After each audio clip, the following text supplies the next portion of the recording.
Hello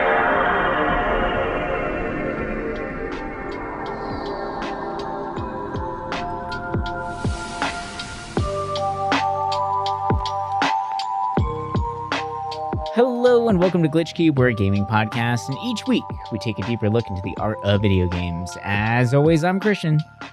And I'm Chris. And welcome back, everybody. Thank you so much for joining us as we dive further into the world of games.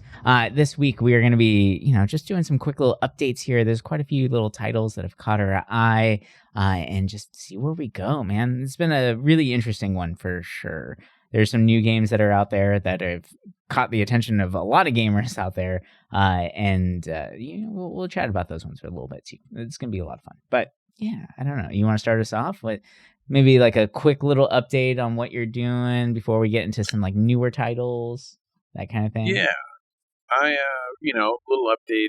I am still playing Crimson Desert. I can honestly say now, I remember last week I was a little on the fence where I was like, I like it, but I haven't really like reached a point where it's kind of like, a switch has been flipped, and I finally hit it, and it is a slow start in the sense that it's like it's not going to fully grasp you, right? It's more of like, I feel like the beginning is very like throws you into this world, you kind of like play around with it, but it takes a while to understand the systems and the different things you can do and how to play. And after all this time, like now I'm in chapter 8, and okay. A lot of the systems are there for me, right? I know there's probably still a couple more that are going to pop up because I was reading something on it for this chapter that I'm in, but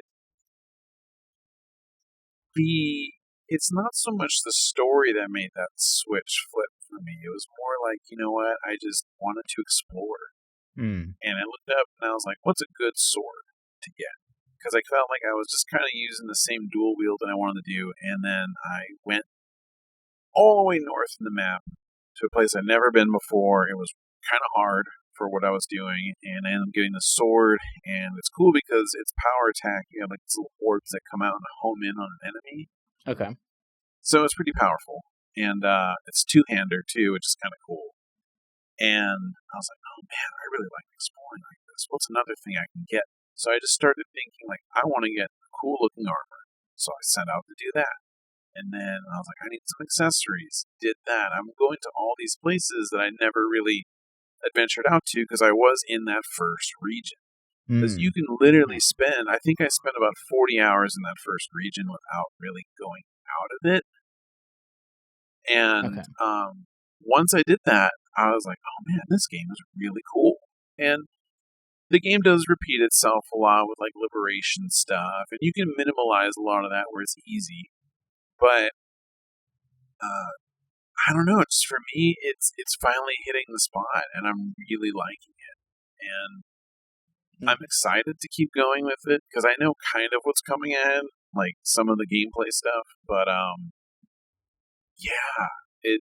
glad I stuck with it. I mean, if anyone out there is on the fence, because I know reviews were pretty tough on it, if it looks like it's going to appeal to you, it probably will. I feel like the beginning area is kind of rough because you're getting used to the combat and stuff. But once you get comfortable with the game, just like any game, it becomes really fun. And if your big thing in games is that you like to explore and just find little things, and if you like, so for me, I've been starting to get engaged in the communities, trying to find stuff. It started with like Elden Ring, where I would be like in groups and we'd all try to find items together and all that kind of stuff. And even though I came to this game kind of late, people are still finding stuff. And that's been like kind of feeding my excitement with this game, where it's like, ooh, there's a cave here. Oh, let's go there. And it's been cool. I kind of like that with the game. And it's kind of like shifting how I feel about open world games in a way. And because the other update, so I'm going to probably go more. I meant to go into this before when I was talking about Saints Row, but pretty much I finished Saints Row 3 with my buddy. And that game I think also does open world in a decent way where it's not overwhelming. When you look at Assassin's Creed and you have 10 question marks all around you and 10 more icons, it's overwhelming. Like I know they announced the Black Flag remake or the reimagined resync, and I'm just sitting there like, man, like even though I just beat Assassin's Creed and really liked it, I'm thinking like, I don't know, that game had pirates, which was cool, but at the same time, I feel like, I don't know, like the Assassin's Creed kind of overworld just feels, especially after Crimson Desert and some of these other games, too much. It's too much, like, almost feels meaningless stuff to do. Whereas I feel like in a lot of these other games, a lot of this, like, what you would think is meaningless kind of, like, adds up to something. But, okay. That's my little update on stuff. Still playing Procopia, building a lot. I'm finally getting into trying to do bigger builds for what I'm doing, so super excited about that. And I'm still kind of slowly plugging away at our game book club. I'm gonna have it finished by this week, so for the next episode. But yeah, I'm happy, dude. I gotta see if I can finish that one. That's that one's kind of. I'm curious, because I saw some people say it takes like 30 hours, 35 hours, and I'm like, okay, like I can probably hammer that out this week if I stay up. So I'm looking forward to it. I'm kind of in the mood for a game like that as well. So, yeah. There's other games I've been playing, but I will talk about them after maybe you drop a game. What do you got? Yeah. So, quick little update from me. I guess it's last time I talked a lot about Fallen Order. So, Star Wars Fallen Order. I've been on a big Star Wars kick lately. The biggest reason why is because at work I am currently making a real lightsaber. Well, quote unquote real, right? Like I'm trying to do a pretty legit lightsaber from scratch. I say scratch, but like I got a lot of great tools available to me at work, which is really, really fun, right? So been on a Star Wars kick, right? And whenever I don't have classes going, I let my TAs and the kids there like pick what they want to watch, and they've been putting Clone Wars on the show and all that. So it's just been fun kind of like doing that, right? But played through Fallen Order, loved it, and so immediately jumped at Survivors, and it's just more but better, right? Like this game is a lot of fun. I'm really pleasantly surprised by Survivors. I like it a lot so far. I know that people like Fallen Order better, which I could see. It's very story heavy. It's great, but Survivors so much fun so far. But I like the open worldy stuff. I can see that becoming a distraction because right away I got distracted by it. But it kind of reminds me of Final Fantasy VII's open world aspect there, right? Mm-hmm. Where there is a lot to do, but there is still a lot pushing you towards the story agenda. Right. The other stuff is just kind of add-ons. If you want this new cosmetic, if you want a different perk or something like that, right? Like it's not necessarily going to change everything, but it could, right? Like there is some good stuff locked behind there. But if you want to just follow along with the story, you can, right? And some of the sidetracking things that I ran into didn't really like they didn't take me far, right? Like it was just right there, which is pretty cool. So like the very first area that becomes very open to you, it's where the Mantis, the ship, like crashes, right? It's all busted, and you need to go find Grease, who now owns like a cantina, and like to see if you can get it fixed. Well, right before you get into the town itself, there's a random NPC. If you talk to them, they give you a side quest. Immediately I was like, oh, well, the marker for this side quest is right there. Like it was like basically just across the street. And I was like, yeah, I'll do that real quick. Whatever, man. It turns out it was a super hard side quest that they popped in. It was to explore like what happened to the miners in the area. And it turns out that they got eaten by a Rancor. For people who don't know what a Rancor is, if you're not a Star Wars fan, it's that was in the Jabba the Hutt pit, right? That's the one, yeah. The big old crazy monster that Luke Skywalker has to fight. That's basically just eats everybody, you know. Not the one that Boba Fett fell into. It's the weird one that's all like chained up, like big old like golem looking thing, you know. So that was a lot of fun. Sarlacc pit. Yeah, wasn't that one, but yeah, no, it's good. It was definitely a tricky fight. I think what was most tricky about it was the fact that it had like a one hit KO. But it gave you something that I had not unlocked yet. Mind you, in this game so far, I think I've gotten like 3 skill points. I might have only leveled up like 3 times so far. So I really haven't done much. And then I ended up like fighting a legendary monster. I was like, oh God, right? Thinking this is going to be it. I'll just die and then come back later. But the first round, I almost had it. And I was like, oh, okay, I can do this even with nothing. And decided to try it again. It does have like a one hit KO, which is pretty crazy. If it grabs you, it just immediately eats you. So you're like, well, I'm dead, right? But I was able to take it out, and I got a perk, which I hadn't even learned what perks were yet. Like that was not given to me yet at all. So it was kind of funny that like the first perk I get was like a legendary one, but it's just part of the fun, right?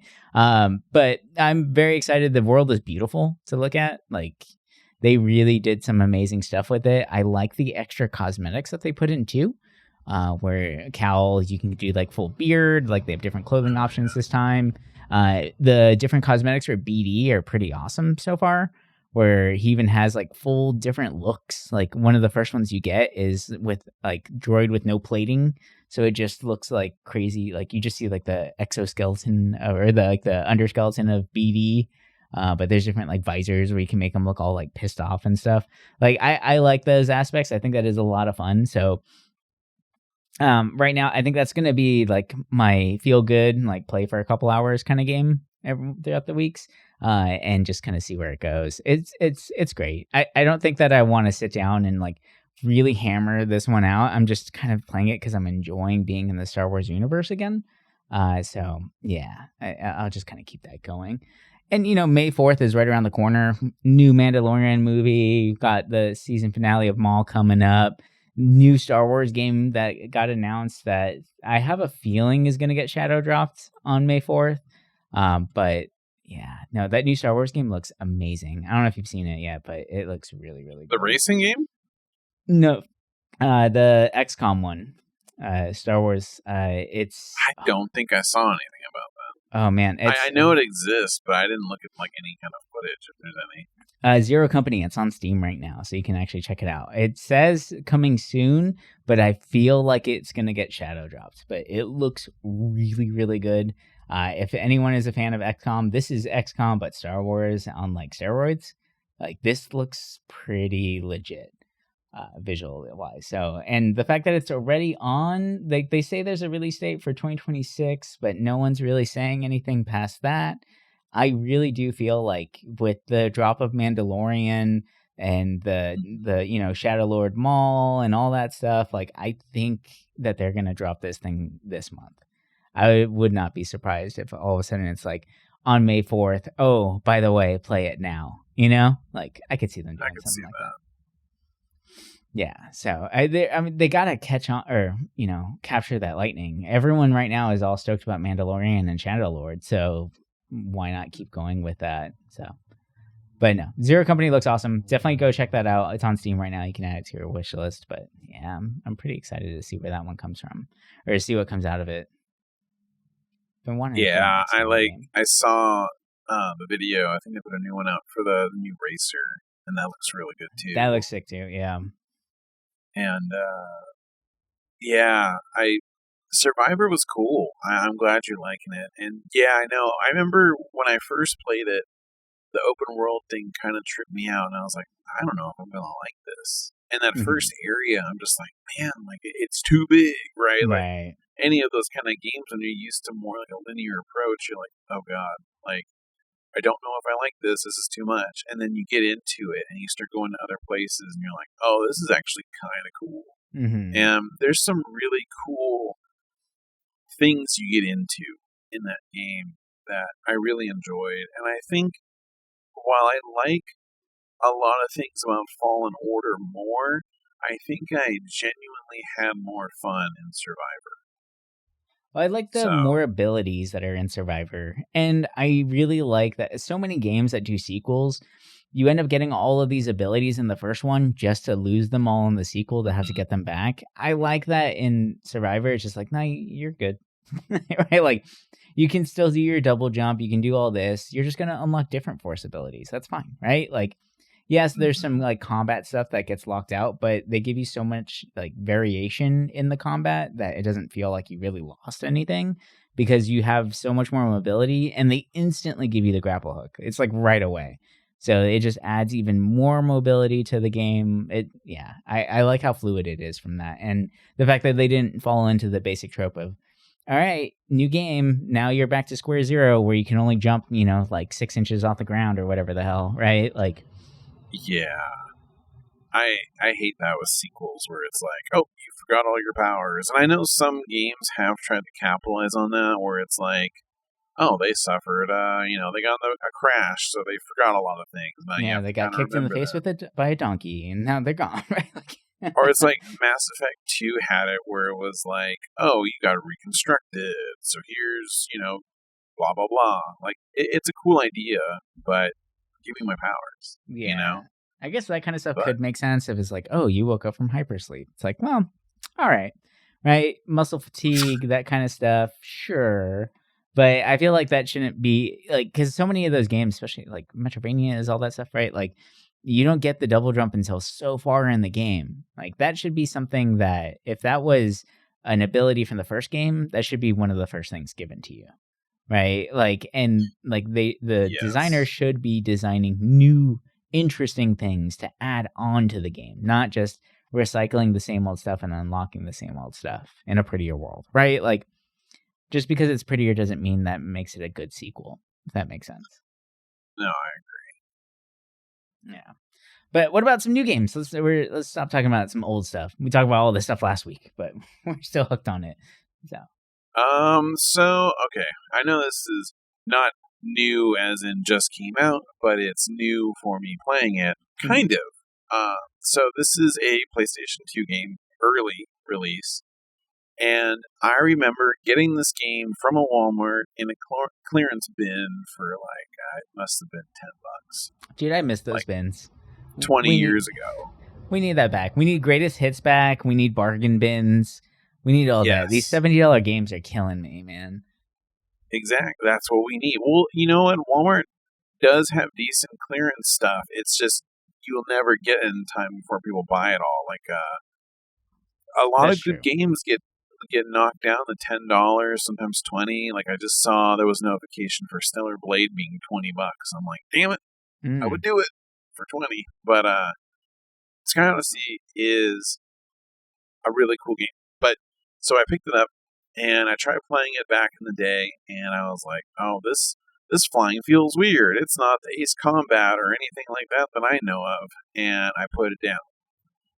This game is a flight sim in not like a way that's like Microsoft Flight Simulator. It's more of like an early 2000s console style flying experience. It's not fast-paced Ace Combat style. It's more, a little slower paced. You do have to manage your fuel and wind and stuff like that, but it's not too tough to play. And I thought, okay, I still have that copy. And I was like, I should give it a shot. And this game's interesting. So yeah, like I said, it was early release. Came out like release year, like I think within 2 months of the console coming out. Mm-hmm. And it was published by Sony, but it was developed by like 3 different teams. And most of those teams don't exist anymore. I think it's like, there was one, I have it written down here. Cross, they disbanded pretty much right after the game, but a lot of people from their staff moved on to Mario Party titles or Nintendo stuff. Okay. XAX, I guess they do CG stuff with, I think the last one they did was Metaphor, and then there's Future Creates, who worked at Intelligent Systems, who did some of the programming for Super Metroid. So a lot of these people kind of had like some kind of history with Nintendo at some point. But, another thing that stands out too before we get into what it actually is, the soundtrack was done by Watani, who did the soundtrack, I think, to Shadow of the Colossus. Oh, okay. That's cool. If I recall. Or one of those Japan studio games. Let me see. Oh, yeah. Music for Shadow of the Colossus. And the music's great. This game, to me, is a hidden gem. I just want to get that out there because there's some people on the internet that'll praise it, but even after all these years of people trying to find hidden gems on the console, this game is never really brought up. And the flight sim part can be a little daunting, but I think the story or the gameplay of it made me really interested where I wanted to experience it. And the story of this game is that you are searching for this mysterious tower. I think it's Maximus. And it's on some island that's never been explored. Actually, this chain of islands, there's 4 of them. They're unexplored, right? So basically, you're Indiana Jones, but you play as a plane. Okay. And you have your training missions, and then there's actually diverging paths. So towards the end, you can make a decision between which island you want to go to before the final one. Mm-hmm. So there can be whole missions that you miss. But, these stages have a lot of different things going on in them. And a lot of flying through rings. You still have to land at the end. But there's also natural disasters, right? There's little tornadoes in the water that you could get hit. You have to fly into a tornado, or you have to fly in through a waterfall. Mm-hmm. And the later stages really do have this kind of I don't want to say heart pounding because that'll give it too much credit, but it's more a little stressful. Okay. Than you would think from a game like this. And there's some challenges that are just kind of bonkers. There's one where you have to refuel your plane before you get to the landing strip, and the only way you can refuel it is by flying low enough on this moving train.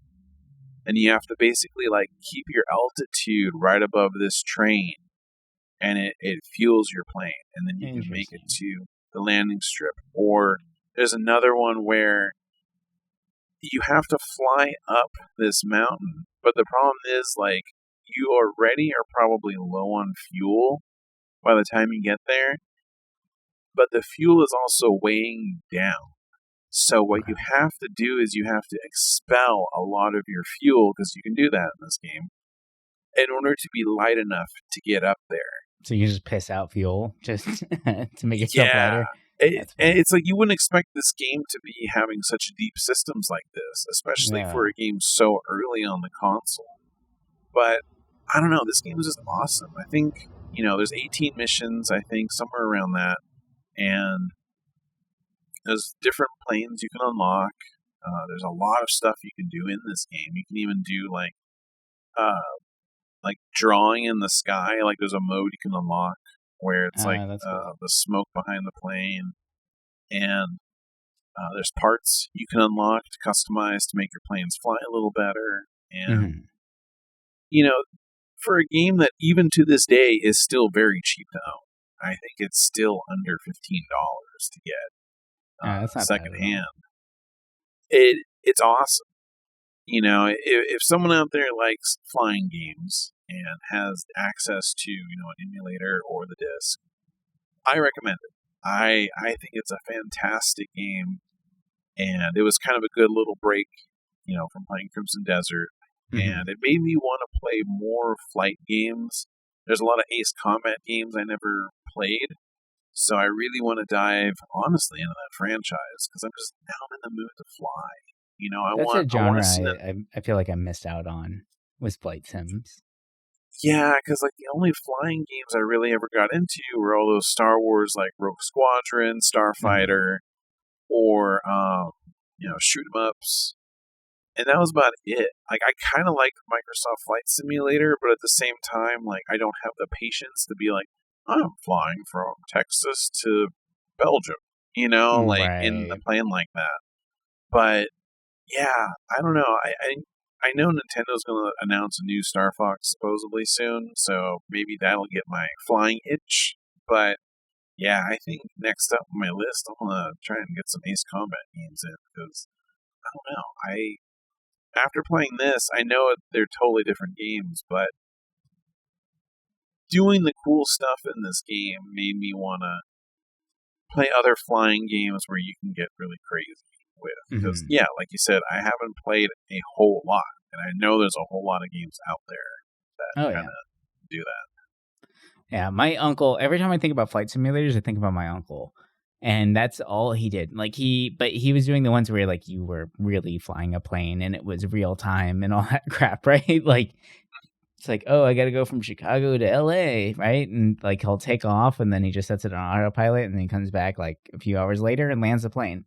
And I always was like, is that fun? Like, but he would have like, this is back in the day where he had, I think like 3 or 4 computers in his basement where he was either playing like Doom, he was playing a flight simulator, he was playing something else. Like he usually had like a couple planes going at the same time and playing Doom. And like, he was crazy, like that was Doom or Quake, it was one of those that he was always playing on something there. Right. And it's just funny, like thinking about those titles. So every time I think about flight simulators, I think about that. And it made me just like not want to play them. It's like, yeah, that's all I could think about. Is just like, yeah, that looks like fun, I guess. Come back in 3 hours and land a plane. I don't know. Right. Like, I feel like if you had a VR headset and played like the newest flight simulator, that might be kind of, if you have the setup, right? Like the flight stick, everything, a VR headset, like, dude, that would be awesome. Oh, but I agree. Like the sim part of that, where it's like, oh, this is going to take a long time to get there. I don't know if I'd have the patience. It would be like I would want. It sounds crazy. A separate computer or something, so I could have that next to me and watch that. Yeah. As I'm playing something else, Yeah, I think if that bogs down my computer, then it's just like, okay, this isn't fun. Like, it would have to be. I feel like that was almost like the first idle games, right? Like, you come in, you set them up for a little bit, and then you let them do their thing for a while. Like, I wouldn't be surprised if most of the guys who were really into flight sims got really into idle games as well, because that's kind of what it is, right? Like, you set up your run, you let it happen, and then you finish your run, and then you just do the next one, right? Like, rinse and repeat kind of thing. So, it was pretty funny, actually. Yeah, it's a fun little correlation. But, all right, so real quick before, I don't want to, like, take too long on this one, but I've been in the mood for a monster catching game, or like I've been looking at a lot of Pokemon stuff, been watching a lot of Pokemon Stadium, Pokepedia is out, and I'm just like getting that itch, right? Mm-hmm. But as I was looking at it, I'm like, man, like it's still crazy to me how full price Pokemon games still are to this day, right? Like they just don't, they don't ever go down in price, and so I was looking at other monster collecting games because there's so many out there, right? Like you got your Digimon, your Monster Ranchers for classics, and the Dragon Warrior monster ones, right? Like there's all kinds of stuff out there to check out. But there's quite a few that I was like, that I've seen, I like the art style of, and I just never really jumped at before. And I feel like now is the time, right? So I picked up Monster Sanctuary. I know it's an older game, right? But I picked that one up just to check it out because it was something different, right? It's not Pokemon. And I think that somebody I was watching the other day kind of compared Pokemon the perfect way, in my opinion, right? They compared Pokemon to a good burger, right? Like, and it's one of those things where it's like, yeah, I can go for a burger, like, after a while, though, that burger is just going to become a burger. It doesn't matter how good it was. If you eat too many of them, it's just going to become a regular burger to you, right? And it's comfort food, Like, it's kind of nice every once in a while. But seeing what other studios are doing with the monster catching games, and like what kind of different styles or what kind of like functionality to the battle systems that they're putting in there is really fun. And I think Monster Sanctuary did something really interesting. It is a Metrovania / monster collection game. Where your monster's out in the field, so you can always have one monster like following along with you, and you can hot swap them on the fly, right? So you just press like R and then pick a different one. But each one has different abilities. Like the birds can obviously fly, so you can jump a little bit farther, right? Like you have some monsters that can break down hidden walls, some that can sing, some that can, light fire, some that can do ice damage, right? And there's all kinds of like little secrets across the map that you're running around, and that you need all of these different monsters to be able to fully traverse the map, which your player character gets different abilities too, like your double jumps and things like that. Classic Metrovania things, right? But then you're going around also collecting and fighting other monsters. Each monster, as they level up, they have complete skill trees to go down. It's not just like, oh, they learned a new move. No, like you're increasing crit damage. You're doing like little things like that. There's synergies. So you can have it where, like, let's say, for instance, you have a basic attack, but then you're able to put something called sidekick on there. So if you do this basic attack, now your character now has the status buff of sidekick. And in these games, what sidekick means, it basically just means an extra attack. So if any one of your little monsters attacks, they get to do just a basic attack too. So they kind of like jump in and just do one little like punch real quick, like, right? So it's just like extra tick damage, that kind of thing, right? So like you're looking at all these different kinds of synergies with your team. And I don't know, I like this a lot. There's a lot more customization there, but not just that too, like your monsters wear equipment, right? So like you equip armor and weapons to them as well. So like there's full customization to each one of your monsters. It's not just like, oh, this one's lazy, this one's upbeat, whatever, right? Like, let me give it some IVs or whatever, right? Like, it's not basics of Pokemon. This is a very in-depth when it comes to the way that you play these games. And I kind of like that, right? So far, it's been a lot of fun. And I was checking out their newer game that's apparently in the same world, Aethermancer, which looks really cool too.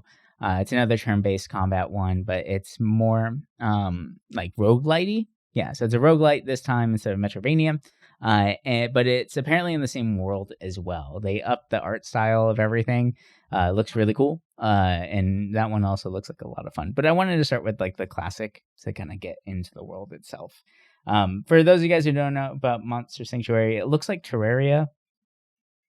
So think like it's very like 2D pixel Metrovania game, right? Like it just looks very classic, but the character art is very well done, and the combat is very complex. I will say that, very, very complex. So, no, having a lot of fun with that one. So I'm very excited to kind of like keep cruising along with this, and see where it goes. I want to see how much it like grabs my attention. But if as the time of the recording, I don't know if it's going to be the same whenever it releases. It is on sale. Right, it goes on sale a lot on Steam. So if that is something you're interested in, I mean, I picked it up for $7.